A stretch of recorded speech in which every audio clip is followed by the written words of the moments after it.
राज्य सरकारनं करोड रुपये खर्च करून महाड आणि पोलादपूर तालुक्यातील गाळ उपसा काढण्याच्या कामास सुरुवात केली आहे. मात्र या गाळ उपसा काढणाऱ्या ठेकेदारांचा आज मनमानी कारभार पाहायला मिळाला आहे. महाड शहरालगत प्रशासनानं लाखो करोडो रुपये खर्च करून तयार केलेल्या हेलिपॅडवरून गाळ उपसा करणारी अवजड वाहने वाहतूक करताना दिसत आहेत. शेळाव नाका या ठिकाणी जर आपण पाहिलं तिथं गाळ काढण्याचे उद्योग चालू आहेत. हा 1.5 कोटी रुपये खर्च करून हेलिपॅडची निर्मिती करण्यात आली. आज चांगल्या हेलिपॅडची तिथून वाहतूक करून वाटोला लावण्यात येत आहे.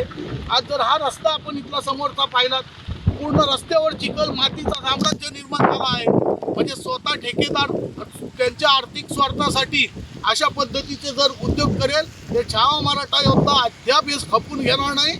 आज बघा जशी वेळ होती, भर पावसात आम्ही उपोषणाला बसलोय. छावा मराठा योद्धा कुणाला त्रास होईल त्या ठिकाणी, अन्याय होईल त्या ठिकाणी खंबीरपणे उभी असते.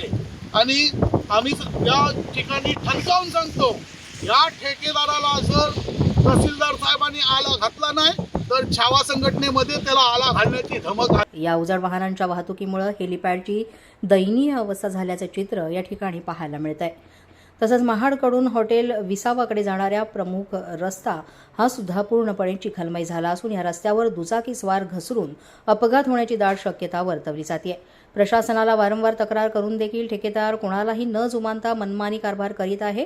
आज छावा मराठा योद्धा संघटनेचे अध्यक्ष मुदस्सीर भाई पटेल, रायगड जिल्हाध्यक्ष रामदास चव्हाण यांनी घटनास्थळी धाव घेत गाळ उपसा काढण्याचं काम बंद करण्यास सांगितलं. मात्र ठेकेदारानं कुणालाही न जुमानता काम सुरू ठेवलंय. अखेर संस्थेचे अध्यक्ष मुदस्सीर भाई पटेल यांनी भर पावसातील चिखलात रस्त्यावर ठिय्या मांडला. 2 तासांच्या अथक प्रयत्नानंतर ठेकेदारांनी संबंधित काम बंद केले. महाडचे तहसीलदार महेश शितोळे यांनी घटनास्थळी धाव घेत संबंधित कामाची पाहणी करून सर्व ठेकेदारांना उद्या तहसील कार्यालयामध्ये बोलावून सूचना देणार असल्याचं यावेळी सांगितलं. नुकसान केलंय हेलिपॅडचा व या रस्त्याचा तो भरून द्यावं. शासनाने करोडो रुपये खर्च केलेत. तो ठेकेदारांनी ठेकेदार कोण आहेत काय संबंधित ठेकेदार असेल त्यांनी.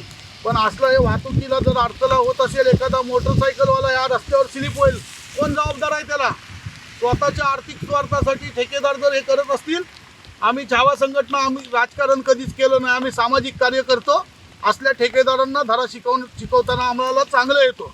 तर तहसीलदारांनी योग्य तो हे करून त्याचा ठेका रद्द करावा. नाहीतर जर पुन्हा जर अशी नासधूस केली तर आम्ही या ठेकेदाराला सोडणार नाही.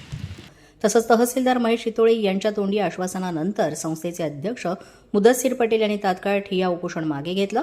मात्र ठेकेदारांनी आपल्या मनमानी कारभाराला आळा न घातल्यास आणि तहसीलदार यांनी ठेकेदारांवर योग्य ती कारवाई न केल्यास छावा मराठा योद्धा संघटना यापुढे तीव्र आंदोलन छेडणार असल्याचा इशारा संघटनेचे अध्यक्ष मुदस्सीर पटेल यांनी दिलाय. जागृत महाराष्ट्र न्यूज, रामदास चव्हाण, महाड, रायगड.